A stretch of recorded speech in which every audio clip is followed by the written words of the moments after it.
রহমানুর রহিম। আসসালামু আলাইকুম। আমি খবর নিয়ে আসছি ফোকাস খান, আমার পাশে বোবা খান। আমি যে খবর পড়বো সে বোবাদেরকে বুঝাই দেবে। আমাদের খবর হচ্ছে আজকে তিস্তা নদীতে পানি বেড়েছে। এই পানিতে হঠাৎ করে একটি পুঁটি মাছ এসেছে। ওই পুঁটি মাছের সঙ্গে একটি লৌকের ধাক্কা। ওই ধাক্কাতে পুঁটি মাছের ক্ষয়ক্ষতি হয় নাই, কিন্তু লৌকেটির ক্ষয়ক্ষতি হয়েছে। আমরা লৌকেটিকে হাসপাতালে ভর্তি করাইছি, কিন্তু পুঁটি মাছের কোনো সন্ধান পাওয়া যায়নি। তারপরের খবর হচ্ছে আমাদের এই তিস্তা পারে কিছু গতকালকে আমাদের বৃষ্টিপাত হয়েছে। এই বৃষ্টিপাতে আমাদের অনেক ক্ষয়ক্ষতি হয়েছে। আমরা কৃষকের মুখ থেকে জানতে পারলাম তারা তামাক গিরে খেয়েছে, বাস আগামীতে করবে তারা ভুট্টা চাষ।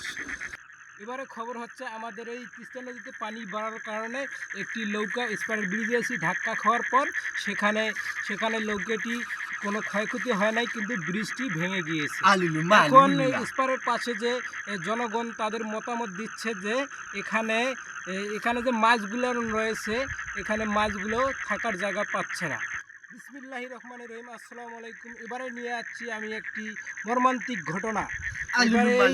এই রমজান মাসে একটি যুবকের বিয়ে না দেওয়ার কারণে তার মতামত পাওয়া গেল, তাকে যে সেহরিতে ডাকবে যুবকের ডাকার মতো কোনো লোক নাই। সে বাসায় বলছে বিয়ের জন্য, কিন্তু বাসার মধ্যে বলেছে তোর কোনো ইনকাম নাই, তোর বিয়ে হবে না।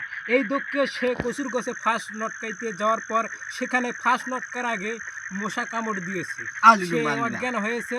পরে বাসা থেকে খবর পেয়ে ওনাকে নিয়ে যাওয়ার পর চিকিৎসা করতেছে। এরকম ঘটনা আপনারা যারা বিয়ে করতে চাইবে তাদেরকে বিয়ে দিয়ে দেবেন, না হয় এইরকম মর্মান্তিক ঘটনা আরও বেশি করে হবে। এবারে আরেকটি খবর জানা গেল, আমাদের সাংবাদিক এই খবরটি দিয়েছে যে এই ঘূর্ণিঝড় হওয়ার কারণে একটি সুন্দরবন থেকে হাতি চলে এসেছে, কিন্তু এলাকার লোক খুবই আতঙ্কে আছে। কিন্তু এখন আমাদের কিছু লোক বুদ্ধি দিয়েছে যে মশার সঙ্গে পরামর্শ করে মশা দিয়ে তাকে আহত করে তাকে মেরে ফেলা হবে। কিন্তু পরে জানা গেল মশা সব এক হয়ে তাকে কামড় দিলে মশার কোনো ক্ষয়ক্ষতি হয় নাই, কিন্তু হাতিটি মারা গিয়েছে। আজকের খবর এখানেই আমরা শেষ করছি।